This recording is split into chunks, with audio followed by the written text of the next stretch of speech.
Welcome back to Bible study. We are reading the King James Version, Book of Genesis, chapter 37, Joseph. Let's get started. Genesis 37:1. And Jacob dwelt in the land wherein his father was a stranger in the land of Canaan. Simple breakdown. Jacob lives in Canaan. Canaan. This is the same land where his father lived as a foreigner. Big picture, God is continuing to keep his promise to Abraham's family in the promised land. 37. 2. These are the generations of Jacob.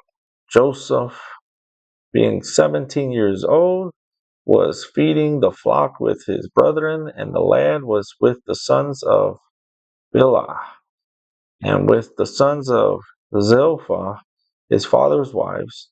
And Joseph brought unto his father their evil report. Joseph, 17 years old, takes care of the sheep with his brothers. He reports their wrong actions to his father. Non snitch. He works closely with the sons of Bilhah and Zilpah. This is where conflict begins between Joseph and his brothers. Genesis 37:3. Now Israel loved Joseph more than all his children, because he was the son of his old age, and he made him a coat of many colors. There's the coat. Not an actual representation, of course, but um, Israel, Jacob loved Joseph more than his other sons. He gave Joseph a special coat, colorful. This showed clear favoritism in the family. Favoritism often creates jealousy and division in families. Genesis. Sorry about that, my cough. Genesis 37:4. And when his brethren saw that their father loved him more than all his brethren, they hated him and could not speak peaceably unto him. Joseph's brothers saw their father loved him more. They became jealous and hated him. They could not even talk kindly to him. Jealousy can turn into hatred and destroy relationships. Genesis 37:5. And Joseph dreamed a dream, and he told it his brethren, and they hated him yet the more. Joseph had a dream from God. He told his brothers about it. This made them even more angry. Sometimes sharing what God shows you can cause misunderstanding or opposition. Genesis 37:6. And he said unto them, Hear, I pray you, this dream which I have dreamed. Joseph asked his brothers to listen to his dream. He is about to explain what he saw. Joseph doesn't realize his words are increasing his brother's anger. Genesis 37:7. For behold, we were binding sheaves in the field, and lo, my sheaf arose and also stood upright. And behold, your sheaves stood round about and made obeisance to my sheaf. Joseph saw himself and his brothers gathering grain in the field. In the dream, his bundle stood up tall. His brothers' bundles bowed down to his. God was showing Joseph that he would one day be in position of authority over his brothers. Genesis 37:8. And his brethren said to him, Shalt thou indeed reign over us? Or shalt thou indeed have dominion over us? And they hated him yet the more for his dreams and for his words. Joseph's brothers asked if he would rule over them. They rejected the idea completely. Their hatred toward him grew even stronger. Pride and jealousy can make people reject what God is showing. Genesis 37:9. And he dreamed yet another dream and told it his brethren and said, Behold, I have dreamed a dream more, and behold, the sun and the moon and the 11 stars made obeisance to me. Joseph has another dream. He sees the sun, moon, and 11 stars bowing to him. He tells this dream to his family. God is repeating the message that Joseph will one day have a place of authority. Genesis 37:10. He told it to his father and to his brethren, and his father rebuked him and said unto him, What is this dream that thou hast dreamed? Shall I and thy mother and thy brethren indeed come to bow down ourselves to thee? To the what? Joseph tells the dream to his father and brothers. His father corrects him. He questions the idea of everyone bowing to Joseph. Even when God gives a vision, others may not understand it at first. Genesis 37:11 is his brethren envied him, but his father observed the saying. Joseph's brothers became jealous of him. His father did not fully understand the dream, but he kept thinking about what Joseph had said. Some people reject what God is doing, others quietly consider it. Genesis 37:12 and his brethren went to feed their father's flock in Shechem. Joseph brothers take their father's sheep to Shechem. They travel away from home. They care for the flock. The stage is being set for a major turning point in Joseph's life. Genesis 37:13 and Israel said unto Joseph, do not thy brethren feed the flock in Shechem? Come, and I will send thee unto them. And he said to him, here am I. Israel asked Joseph to check on his brothers. Joseph is willing to go. He immediately responds, here am I. Joseph obeys his father, not knowing his journey will change his life forever. Genesis 37:14, and he said to him, go, I pray thee, see whether it be well with thy brethren, and well with the flocks, and bring me word again. So he sent him out of the vale of Hebron, and he came to Shechem. Jacob sends Joseph to check on his brothers and the sheep. Joseph obeys and leaves Hebron. He travels to Shechem. A simple act of obedience can lead to events God will use in a powerful way. Genesis 37:15, and a certain man found him, and behold, he was wandering in the field, and the man asked him, saying, what seekest thou? Joseph cannot find his brothers. He is wandering around looking for them. A man finds him and asks what he is searching for. Even when Joseph seems lost, God is guiding him toward his plan. Genesis 37:16, and he said, I seek my brethren. Tell me, I pray thee, where they feed their flocks. Joseph tells the man he is looking for his brothers. He asks where they are, caring for the sheep. Joseph continues searching for them. Joseph stays focused on the task his father gave him. Genesis 37:17, and the man said, they are departed hence. I heard them say, let us go to Dothan. Dothan? And Joseph went after his brethren and found them in Dothan. The man tells Joseph that his brothers have moved on to Dothan. Dothan. Joseph continues looking for them. He finally finds them, and there Joseph keeps going even when the journey becomes harder than expected. Oh, excuse me. Genesis 37:18, and when they saw him when they saw him afar off, even before he came near unto them, they conspired conspired against him to slay him. Joseph's brothers see him coming from a distance. Before he arrives, they make a plan against him. They decide they want to kill him. Jealousy that is left unchecked can grow into hatred and lead to sinful actions. Genesis 37:19, and they said one to another, behold, this dreamer cometh. Joseph's brothers see him coming. They mock him by calling him the dreamer. They say it with anger and disrespect. People often mock what they do not understand or do not want to accept. Genesis 37:20. Come now, therefore, and let us slay him and cast him into some pit, and we will say some evil beast had devoured him, and we shall see what will become of his dreams. Joseph's brothers plan to kill him. They plan to throw him into a pit. They want to lie and say a wild animal killed him. People may try to stop God's plan, but they can never stop God. Amen. Genesis 37:21, and Reuben heard it, and he delivered him out of their hands and said, let us not kill him. Reuben, one of Joseph's brothers, hears the plan. He tries to stop them from killing Joseph. He speaks up to protect him. Even in a harmful situation, God can place someone there to hold back evil. Genesis 37:22, and Reuben said unto them, shed no blood, but cast him into this pit that is in the wilderness, and lay no hand upon him, that he might rid him out of their hands, to deliver him to his father again. Reuben tells them not to kill Joseph. He suggests throwing Joseph into a pit instead. Reuben secretly plans to come back later and rescue him. God can use even imperfect plans to delay harm and protect his purpose. Genesis 37:23. And it came to pass when Joseph was come unto his brethren that they stripped Joseph out of his coat of many colors that was on him. Joseph arrives to his brothers. They take him for a special coat. The coat was a sign of his father's love. Jealousy often leads people to attack what makes someone feel valued. Genesis 37:24. And they took him and cast him into a pit, and the pit was empty, there was no water in it. Joseph's brothers grab him, they throw him into a dry pit, there is no water inside, so it is empty. Even when things look hopeless, God is still working behind the scenes. Genesis 37:25. And they sat down to eat bread, and they lifted up their eyes and looked, and behold, a company of Ishmaelites came from the Gilead with their camels bearing spicery and balm and were going to carry it down to Egypt.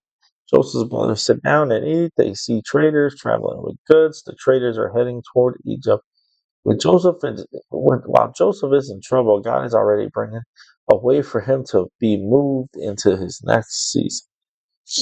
Genesis 37:26. And Jodah said unto his brethren, what profit is it if we slay our brother and conceal his blood?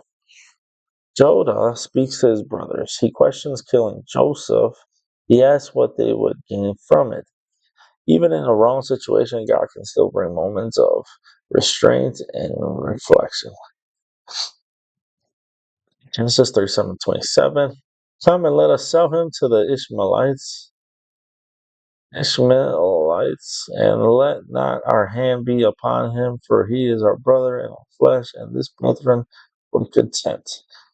Jodah suggests selling Joseph instead of killing him. He reminds them Joseph is still their brother. The brothers agree to the plan, even when people chaos or even when people choose a wrong path. God can still use it to move his plan forward. Genesis 37:28. Then there passed by Midianites, merchantmen, and they drew and lifted up Joseph out of the pit and sold Joseph to the Ishmaelites. 20 pieces of silver, and they brought no and they brought Joseph into Egypt. Traders passed by the area. Joseph is pulled out of the pit. He is sold and taken to Egypt. What looks like betrayal is actually the beginning of God moving Joseph into his destiny.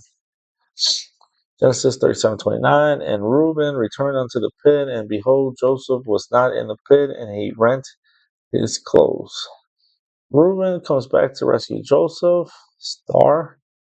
Jos- Joseph, yeah. Joseph is gone from the pit. Reuben is shocked and upset. When we delay doing what is right, the opportunity may already be gone. Genesis 37:30. And he returned unto his brethren and said, the child is not, and I, whither shall I go? Reuben goes back to his brothers. He says Joseph is gone. He feels lost and he feels lost and unsure what to do. Guilt and fear often follow decisions and missed opportunities.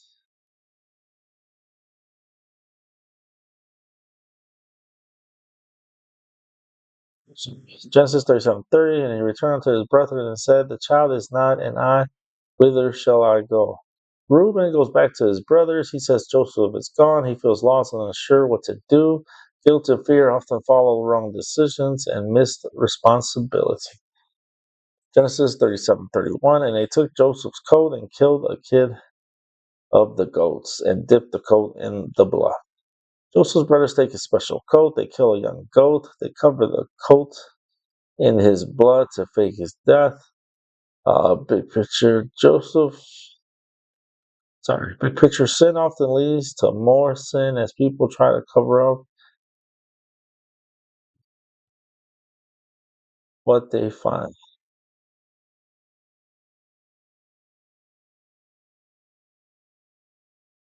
Genesis 37:31. And they took Joseph's coat and killed the kid of the goats and dipped the coat in the blood. kill the young goat. They cover the coat in the blood to fake his death. He often leads to more sin as people try to cover up.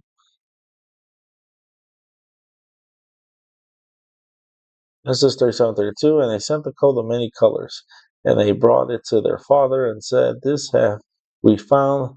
Know why, whether it be the sky or whether it be thy son's coat or no." The brothers send the coat to their father, Jacob. They ask him to identify it. They act like they don't know what happened. Guilt often shows up in dishonesty and holding the truth. Genesis 37:33, and he knew it and said, "It is my son's coat. An evil beast had devoured him." Joseph is without doubt rent in pieces. Simple breakdown. Jacob recognizes Joseph's coat. He assumes the wild animal killed Jacob.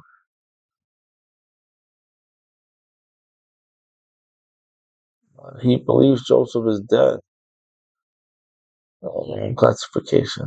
I'm sorry. Wrong information or deception can cause deep emotional pain. Genesis 37:34, and Jacob rent his clothes and put sackcloth upon his loins and mourned for his son many days. Jacob tears his clothes in grief. He puts on sackcloth as a sign of deep sorrow. He mourns for Jacob for a long time. Losing someone or believing you've lost him brings deep, painful grief. Genesis 37:35, and all his sons and all his daughters rose up to comfort him, but he refused to be comforted. And he said, "For I will go down into the grave unto my sin mourning, my son mourning." Sin. Thus his father wept for him. Jacob's family tries to comfort him. He refuses to be comforted. He believes he will mourn Joseph for the rest of his life. Deep grief can make it hard to accept comfort.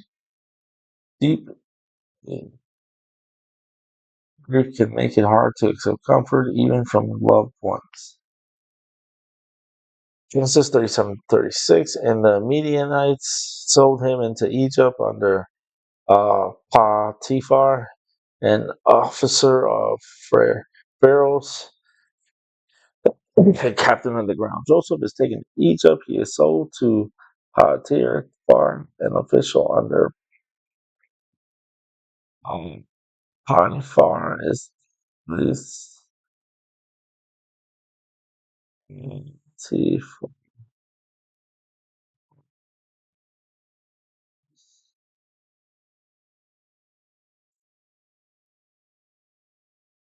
Joseph is sold to Potiphar, an official under.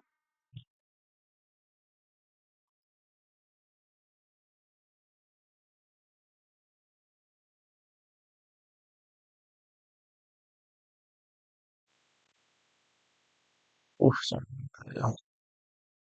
Let's see. That concludes Genesis chapter 37.